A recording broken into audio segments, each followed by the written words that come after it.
प्रफुल्ल चंद्र चाकी भारत के महान क्रांतिकारियों में से एक थे। उन्होंने अपना पूरा जीवन देश को समर्पित कर दिया था। उनका जन्म 10 दिसंबर 1888 को पश्चिम बंगाल में हुआ था। बचपन से ही वे तेज, साहसी और निर्णायक स्वभाव के थे। अंग्रेजों के अत्याचार देखकर उनके मन में क्रांति की भावना जागी। किशोरावस्था में ही उन्होंने स्वतंत्रता आंदोलन का अध्ययन शुरू कर दिया।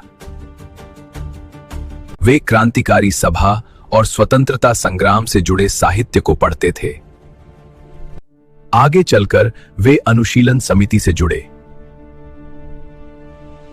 इसके बाद वे युगांतर पार्टी से भी जुड़े। इन संगठनों का उद्देश्य अंग्रेजी शासन को समाप्त करना था। उनका लक्ष्य भारत में स्वतंत्रता की स्थापना करना था। प्रफुल्ल चाकी और उनके साथी खुदीराम बोस को एक बड़ा कार्य मिला। उन्हें अंग्रेज अधिकारियों के विरुद्ध प्रतिशोध का कदम उठाना था। वर्ष 1908 में उन्हें एक अंग्रेज जज को मारने की जिम्मेदारी मिली। यह जज मुजफ्फरपुर का किंग्सफोर्ड नामक क्रूर अधिकारी था। उन्होंने उसकी गाड़ी को लक्ष्य बनाकर बम फेंकने की योजना बनाई। 30 अप्रैल 1908 को खुदीराम बोस और प्रफुल्ल चाकी मुजफ्फरपुर पहुंचे। उन्होंने किंग्सफोर्ड की गाड़ी समझकर उस पर बम फेंका,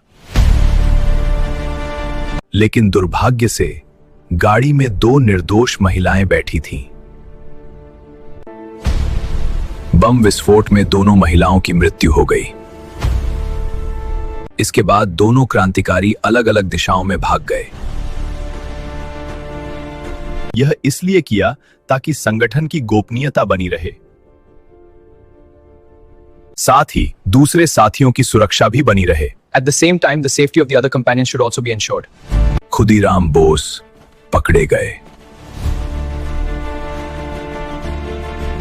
प्रफुल्ल चाकी पुलिस से बचते हुए बिहार के बर्धमान पहुंचे। बर्धमान रेलवे स्टेशन पर पुलिस ने उन्हें घेर लिया। गिरफ्तारी से बचना उनके लिए अब असंभव था। उन्होंने आत्मसमर्पण करने के बजाय स्वयं जीवन समाप्त करने का फैसला किया। उन्होंने क्रांतिकारी मर्यादा और साहस निभाते हुए खुद को गोली मार ली। उनकी शहादत ने पूरे देश में स्वतंत्रता